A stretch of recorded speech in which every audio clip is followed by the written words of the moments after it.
네, 오늘 8월 19일 새벽기도회 52편 1절에서 9절까지의 말씀으로 영원히 주께 감사하고 영원히 주께 감사라는 제목으로 잠시 은혜를 나누겠습니다.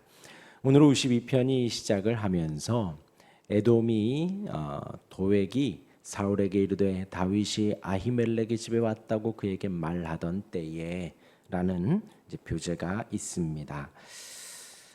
다윗이 노베 제사장 아히멜렉에게 도피하여서 골리앗의 칼과 음식을 받았을 때 사울의 목자장인 도액이 이를 사울에게 말을 합니다. 그래서 후에 노베 제사장 가문 전체가 학살당하는 큰 비극이 일어나죠.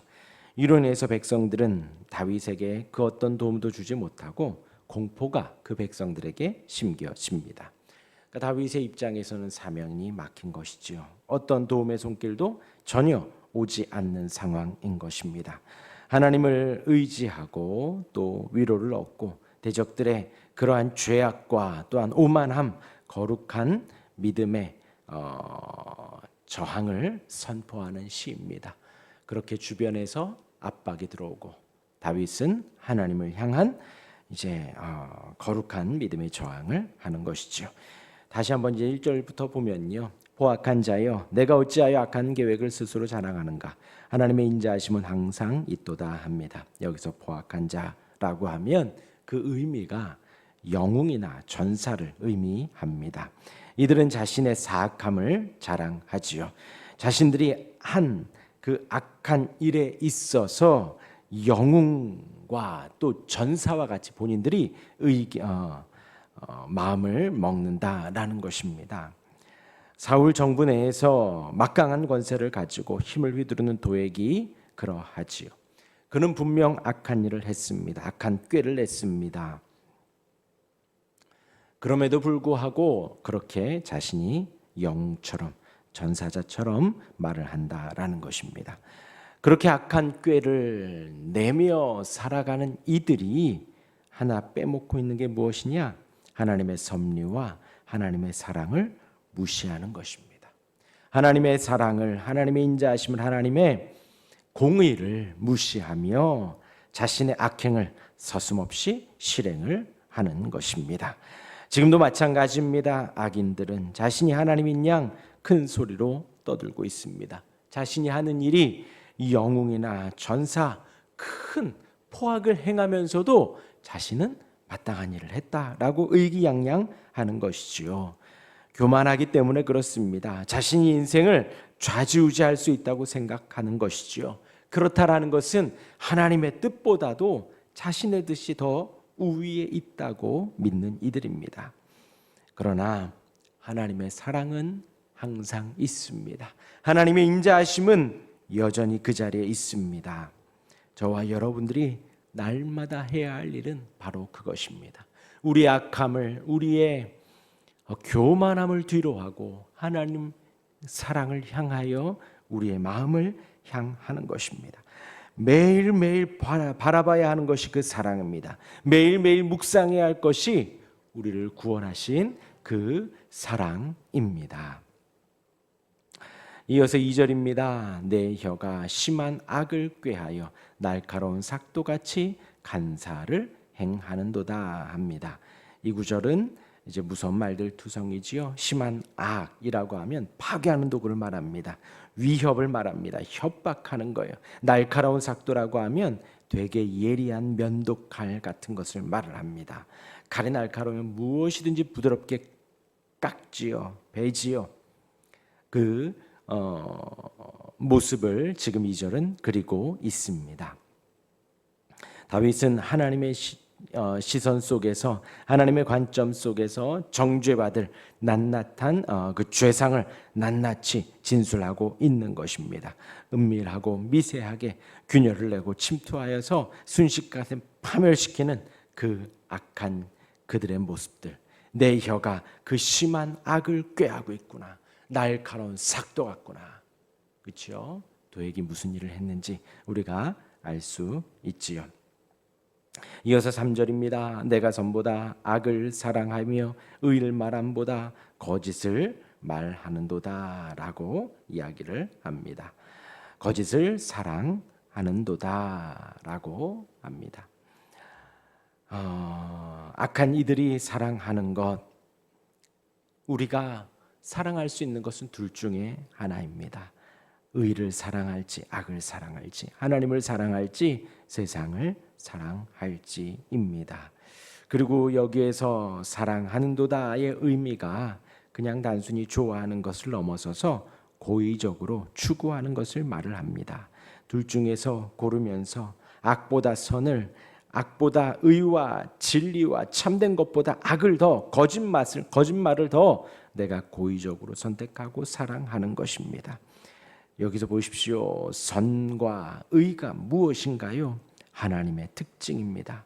하나님을 말하고 고백하기보다 세상을 말하고 죄를 말하는 것을 선택하고 고의적으로 더 추구해 가는 것입니다. 악인들이 그러하지요. 그러나 저와 여러분들 반대로 살아야 합니다. 하나님을 더 사랑해야 합니다. 선함을 더 사랑해야 합니다. 진실을 더 사랑해야 합니다. 지금 말씀드린 것이 어려운 사상들이 아니지요. 어떤 추석이 필요한 게 아닙니다. 우리가 살아가는 삶에 있어서 진정 우리가 추구하고 살아가야 할 것, 단순히 선함을, 진실함을, 의로움을 우리가 추구하며 살아가야 합니다. 그것이 하나님을 추구하는 것이에요. 이어서 4절입니다. 간사한 혀여, 너는 남을 해치는 모든 말을 좋아하는도다. 남을 해친다, 삼킨다라는 거예요. 상대를 집어 삼키는 것, 형체도 없이 소멸해버리는 극도의 잔인함과 폭력적인 언어를 말합니다. 여기에서 너무나도 무서운 말들이지요. 음식을 통째로 삼키는 것, 입안으로 쑥 들어서 보이지 않게 하는 것, 그와 같습니다. 악한 자들, 간사한 자들이 선한 이들, 무고한 이들 그렇게 집어삼키고 통째로 없애버린다는 것, 도액의 모습을 계속해서 말해주고 있는 것입니다. 그런즉 하나님이 영원히 너를 멸하시며 너를 붙잡아 내 장막에서 뽑아내며 살아있는 땅에서 내 뿌리를 빼시리로다. 악인들을 향한 하나님의 심판을 선포합니다. 회복이 불구하고 복구가 원천적으로 불가능한 수준의 완전한 파멸, 철저한 응징을 다윗이 말하고 있는 것입니다. 그렇죠.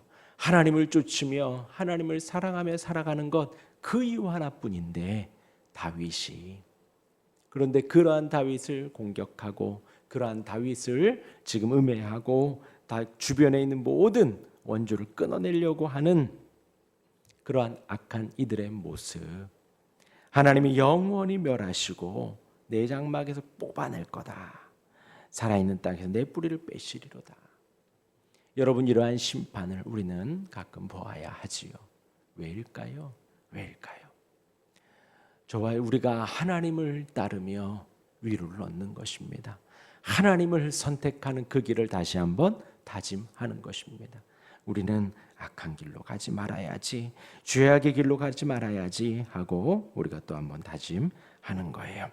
이어서 6절입니다. 의인이 보고 두려워하며 또 그를 비웃어 말하기를, 그러한 선포와 심판과 하나님의 섭리를 의인은 두려워합니다. 의인은 두려워합니다. 의인은 보게 됩니다. 방금 말씀드렸지요. 영원히 멸하심이요 장막에서 뽑아내며 내 뿌리를 빼시리로다. 완전한 파멸을 의인은 보고 두려워하며. 여기서 재미있는 표현이 이거예요. 의인은 보고. 왜 의인만 보일까요? 아까 서두부터 계속 말씀드려요. 악함과 죄악을 보며 살아가는 악인들이 하나님의 사랑을 못 봐요. 하나님의 의로움을 보지 못합니다. 마찬가지입니다. 의인이 보고 두려워하며. 우리가 의로움을 쫓아간다는 것은 하나님의 사랑과 의를 알기 때문에 살아가는 거예요. 하나님의 심판이 무시무시하고 파멸이 무시무시함을 알기에 우리는 가감없이 거침없이 하나님을 선택하며 하나님의 길을 가는 것입니다. 그러나 악한 이들은 그 하나님의 사랑이 얼마나 큰지 놀라운지 모르는 거예요. 못 보는 거예요. 하나님의 심판을 보지 못하는 것입니다. 그러하게 의인이 보고 두려워하며 또 그를 비웃어 말하기를. 7절입니다. 이 사람은 하나님을 자기 힘으로 삼지 아니하고 오직 자기 재물의 풍성함을 의지하여 자기의 악으로 스스로 든든하게 하던 자라 하리로다. 그러하기에 이 사람은, 악한 사람들, 그들은 어떻게 살아간다고요? 하나님을 자기 힘으로 삼지 아니하고 자기의 재물의 풍부함을 의지하고 자기의 악으로 스스로 든든하게 한다라는 거예요. 지금 여기에서 재물의 풍부함과 자기의 악으로 스스로 든든하게 한다. 여기에서 재물의 풍부함이라 하면 재물이 많기 때문에 의지하겠지요? 아니에요. 하나님을 의지하지 않기에 얼마간 있던 그 재물을 의지하는 겁니다. 이것이 더 소중하다는 거지요. 자기의 악으로 스스로 든든하게 한다. 자기의 악으로 그것을 의지하며 살아가는 거예요. 그러한 인생을 말을 하는 것입니다. 그들이 바로 악인이에요. 마찬가지. 그냥 여기에 성경에 나와 있으니 도액이 그러하지요? 아니에요. 지금 이 시대가 다 그러합니다. 하나님을 의지하지 않는 인생은 재물을 의지하고 자신의 힘을 의지하고 권력을 의지하고 경험을 의지하고 기분을 의지하며 의기양양해 있는 거예요. 스스로 든든하게 하던 자라. 그러하니 하나님을 의지하지 않는 겁니다. 그러하니 하나님 앞에 상한 심령, 겸손한 심령, 통회한 심령이 되지 않는 거예요. 그러하니 하나님을 붙들지도 않는 것입니다.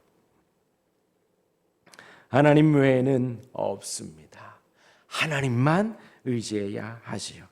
8절입니다. 그러나 나는 하나님의 집에 있는 푸른 감람나무 같으며 하나님의 인자하심을 영원히 의지하리로다. 이어서 9절입니다. 주께서 이를 행하셨으므로 내가 영원히 주께 감사하고 주의 이름이 선하심으로 주의 성도 앞에서 내가 주의 이름을 사모하리이다 합니다.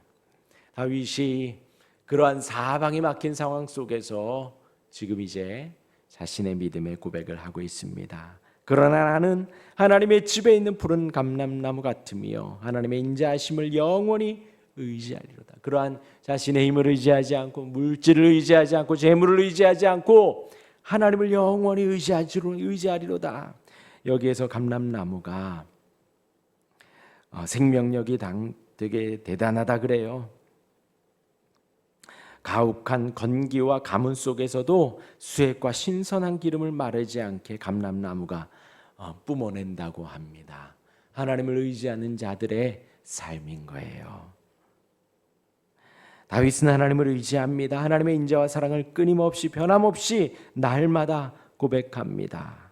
지금은 어때요? 사울의 추격을 받지요. 도망자입니다. 자신을 도왔던 제사장마저 죽었습니다.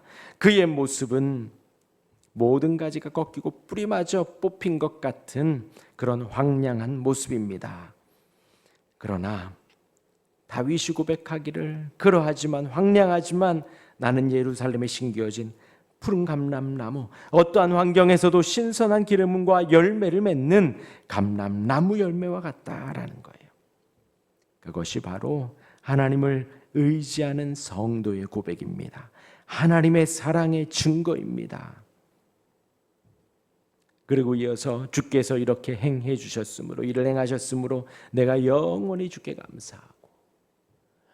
사랑하는 성도 여러분, 그러하니 영원히 감사한 거예요. 나를 성도로 불러주셨으니 주님이 주시는 그 하늘의 양식을 먹으며 살아가는 겁니다. 세상에는 먹을 것이 없어도 하나님을 향해서 먹을 것에 만족하며 살아가는 거예요. 말씀의 양식을 먹으며 기도의 양식을 먹으며 찬송하며 주를 의지하며 우리가 살아가는 것입니다. 믿음의 고백이에요. 주께서 이를 행하셨으므로 지금 상황은 달라진 게 없어요. 그런데 행하셨다 하고 다윗이 완료형으로 선포하고 있는 거예요. 분명히 완성하셨고 지금도 이루신다라는 완벽한 완료형으로 다윗이 고백하며 그러면서 내가 영원히 주께 감사하고, 이것은 미완료예요. 내가 지금도 감사하고 있다. 영원히 감사할 것이다. 계속해서 감사하겠다라는 것입니다. 하나님이 행하셨기 때문에 나는 영원히 감사할 겁니다 라고 고백을 하는 거예요. 사랑하는 성도 여러분, 하나님만이 우리의 소망이고 사랑이고 하나님의 그 은혜와 의로움을 날마다 바라볼 수 있기를 바랍니다. 우리의 눈을 열어 그 주님을 보게 하시고, 그래서 예루살렘에 심겨진 푸른 감람나무 같이 열매를 늘 맺는 우리가 되고 영원히 감사하는 우리가 되기를 주님의 이름으로 축원합니다. 아멘. 기도하겠습니다.